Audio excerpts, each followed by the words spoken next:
नमस्कार। आज हम व्यतिरेक अलंकार के बारे में चर्चा करेंगे। व्यतिरेक अलंकार में देखिए, व्यतिरेक शब्द का अर्थ होता है वि और अतिरेक।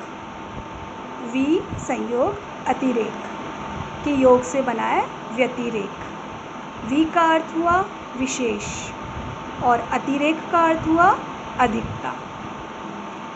तो इसके लक्षण में हम देखें तो जहाँ उपमान की अपेक्षा उपमेय का उत्कर्ष बताया जाए, यानी उपमान जो विशेष है, जो अप्रस्तुत है, उसकी जगह हम क्या कर रहे हैं, उपमेय जो सामान्य है, जो प्रस्तुत है, उसका उत्कर्ष बता देते हैं। सामान्य तो क्या होता है, उपमान जो है वो विशिष्ट होता है और उसका उत्कर्ष बताते हैं, और उपमेय है वो साधारण है।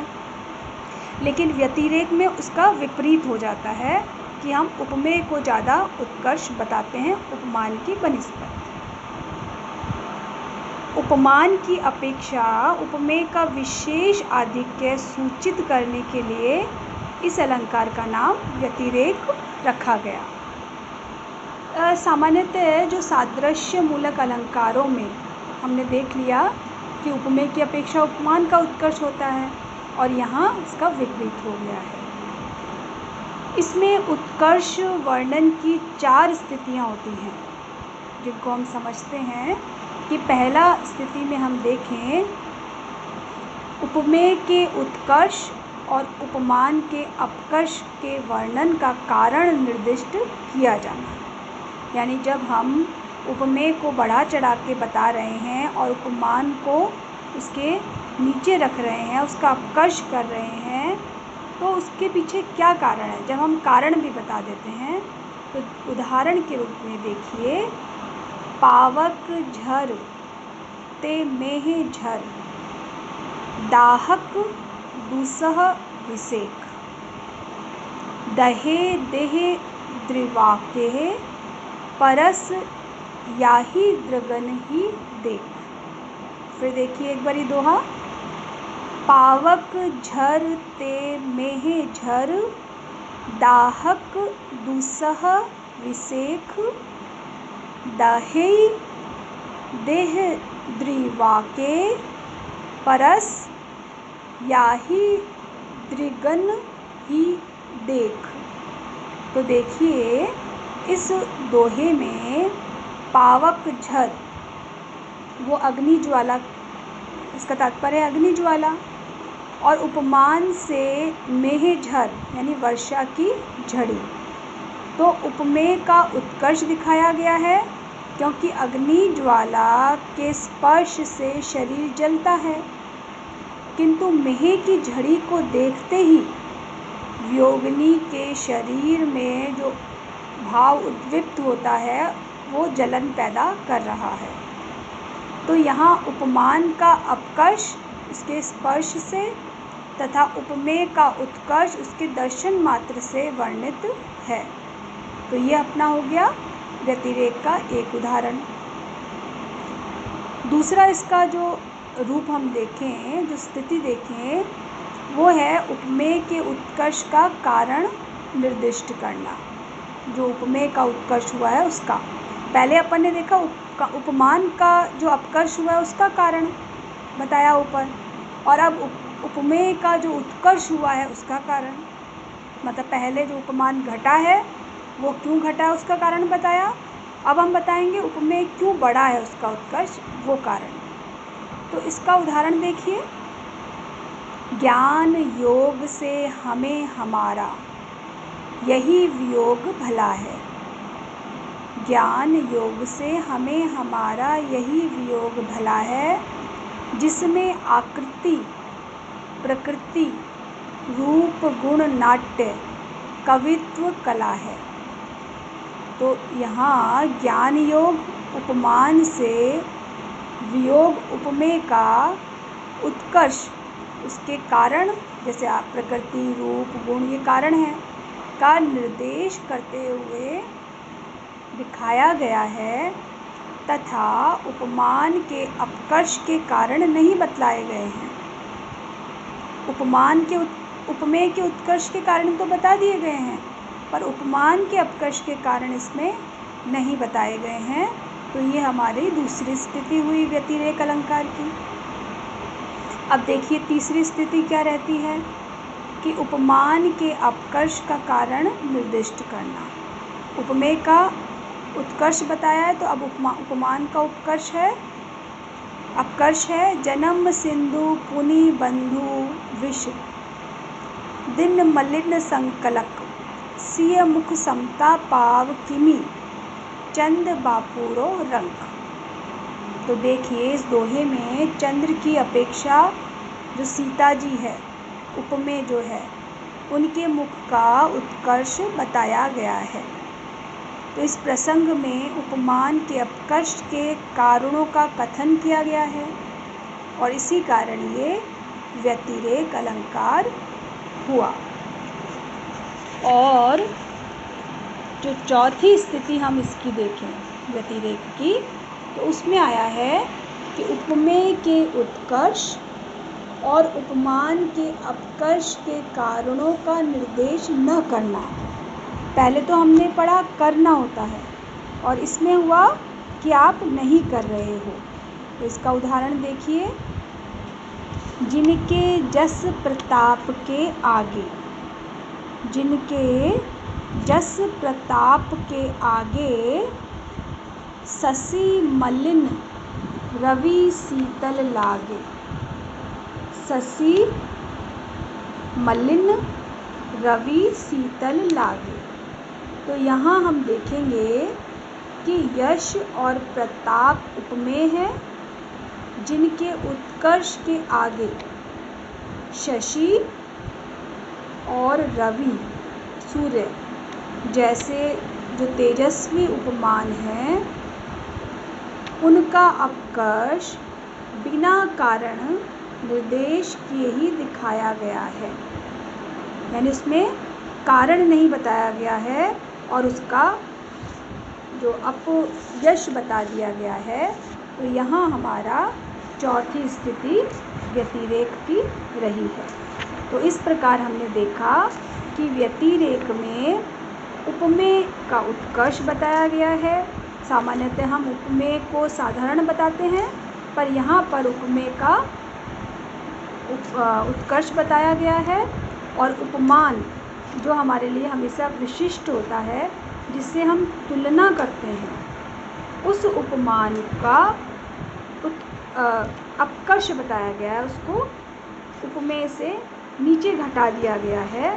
तो यहाँ हमारा ये व्यतिरेक अलंकार हुआ। अब इस अलंकार के अतिरिक्त हम दूसरा अलंकार पढ़ते हैं। दूसरे अलंकार में जैसे हमने साम्यता के आधार पर दो दो ले रहे हैं, श्लेष लिया हमने और यमक लिया हमने, उसी तरह से इसके साथ में एक अलंकार हम साथ में जो चलता है वो है अर्थांतर न्यास अलंकार। ये भी महत्वपूर्ण अलंकार है जो आपके पाठ्यक्रम में आता है। इसकी अर्थांतर न्यास का अर्थ समझिए पहले कि अर्थांतर न्यास क्या है। अर्थांतर यानी दूसरे अर्थ का रखना, दूसरे अर्थ को रखना या दूसरे अर्थ का न्यास, यानी जहाँ एक बात के समर्थन के लिए हम दूसरी बात कहें या रखें, वहाँ अर्थांतर न्यास अलंकार होता है। एक बात हमने कही, अब उस बात की पुष्टि के लिए उसके साथ हम दूसरी बात कहें, तो वो हुआ अर्थांतर न्यास। इस अलंकार में सामान्य का विशेष से और विशेष का सामान्य से समर्थन किया जाता है। देखो समझो कि इसमें क्या हुआ कि हम जब बात रख रहे हैं तो पहले हम सामान्य बात रख देंगे, अब क्या करेंगे, विशेष बात से उसका समर्थन करेंगे, या विशेष बात रख रहे हैं तो सामान्य से उसका समर्थन करेंगे। सामान्य का अर्थ है व्यापक क्षेत्र वाला या अधिक देशव्यापी कथन, जो बहुत अधिक वस्तुओं व्यक्तियों के रूप में घटित होता है, जो सामान्य घटित होता रहता है कहीं। और विशेष रहा जो सीमित क्षेत्र में, जो विशिष्ट वस्तुओं या व्यक्तियों पर लागू होता है वो विशिष्ट हो गया है। जैसे हम कहें वृक्ष एक सामान्य शब्द है ना। और जब हम इसके अंदर कहें कि आम और जामुन के वृक्ष जातियां सीमित क्षेत्र में अगर करें तो वो सीमित में आ गई है, वृक्ष में सब आ गए हैं, सामान्य रूप में हो गया है। लेकिन जब आम और जामुन के वृक्ष की बात करेंगे तो विशेष हो गया है। तो इस प्रकार इस अलंकार में या तो पहले कोई सामान्य बात कहेंगे और उसकी पुष्टि विशेष बात से करेंगे, और या विशेष बात कहेंगे उसकी पुष्टि हम सामान्य बात से करेंगे। पहले जैसे हम देखें कि सामान्य का विशेष से समर्थन कैसे होता है। देखिए उदाहरण, जो रहीम उत्तम प्रकृति का करी सकत कुसंग, चंदन विश्व व्यापक नहीं लिपटे रहत भुजंग। तो इस पंक्ति में हम देख रहे हैं कि पहली जो पंक्ति है वो एक सामान्य तथा व्यापक सत्य प्रकट कर रही है कि जिन लोगों की प्रकृति स्वतः ही अच्छी होती है उनका कोई कुछ नहीं बिगाड़ सकता। अब हम क्या कर रही है, सामान्य हो गई है, सबके लिए लागू हो रही है, हर व्यक्ति के लिए कि जो जिसकी प्रकृति अच्छी है उसका कोई नहीं बिगाड़ सकता। अब इस सामान्य कथन को समर्थन के लिए हम क्या कर रहे हैं, एक विशेष कथन से इसकी पुष्टि कर रहे हैं। अब वो विशेष कथन क्या हुआ है कि चंदन विश्व व्यापक नहीं लिपटे रहत भुजंग, यानी सिर्फ चंदन के पेड़ से लिपटे रहते हुए, जो सर्प है वो चंदन के पेड़ से लिपटे रहते हैं किंतु चंदन में विष व्याप्त नहीं हो सकता। जो सर्प में विष है वो चंदन में नहीं आ सकता है। तो जिसकी जो प्रकृति मूल प्रकृति है वो रहेगी, बाहरी प्रभाव से व्याकुल नहीं कर सकता है, उस पर प्रभाव नहीं डाल सकता है। तो इस दोहे में हमने देखा कि दो पंक्तियाँ, एक सामान्य और एक विशेष है।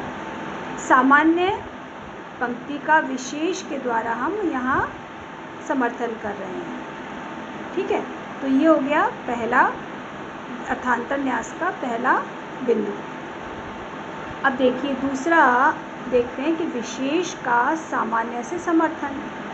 पहले सामान्य बात कही हमने, विशेष से उसका समर्थन किया। अब हम क्या करेंगे, विशेष बात कहेंगे और सामान्य से कथन से उसका समर्थन करेंगे। जैसे देखो, कौन बड़ाई उददी मिली गंगा नाम भव धीम, कहीं की महिमा नहीं घटी पर घर गए रही। तो जैसे इसमें देखा कि पहली पंक्ति में विशेष बात कही है कि समुद्र में मिलने पर गंगा का नाम धीमा पड़ जाता है, यानी उसका अस्तित्व खत्म हो जाता है गंगा जब समुद्र में मिल जाती है।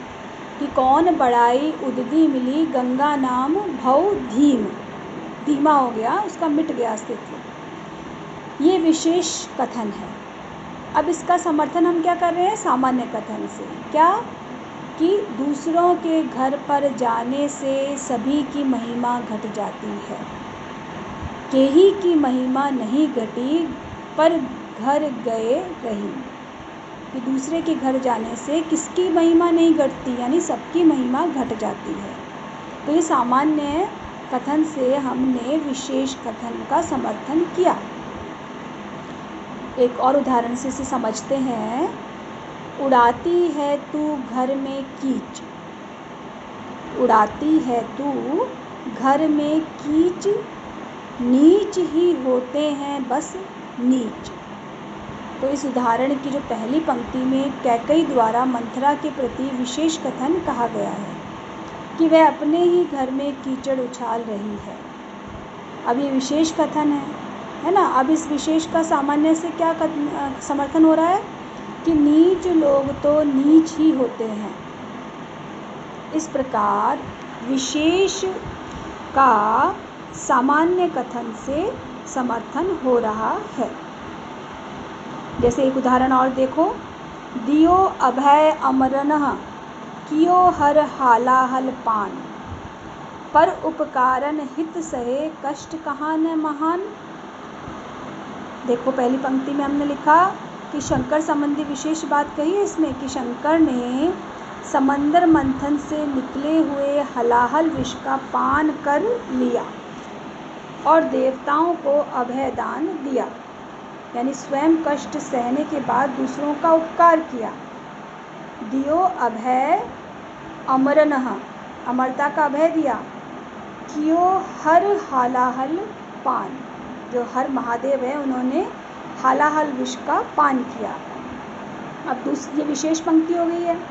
अब सामान्य से इसका समर्थन किया जा रहा है कि पर उपकारन हित सहे कष्ट कहाँ न महान, कि महापुरुष परोपकार के लिए कौन कष्ट नहीं सहते। ये एक सामान्य कथन है कि जो बड़े महापुरुष होते हैं वो तो सहते ही कष्ट हैं, तो उसमें कोई बड़ा काम नहीं किया है, तो सामान्य से इसका समर्थन किया गया है।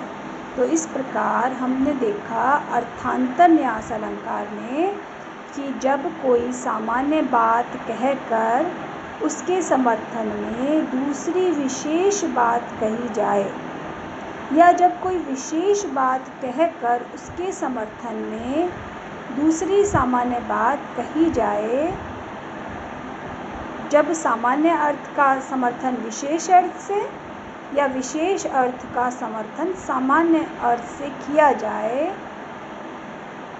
तब अर्थांतर न्यास अलंकार होता है।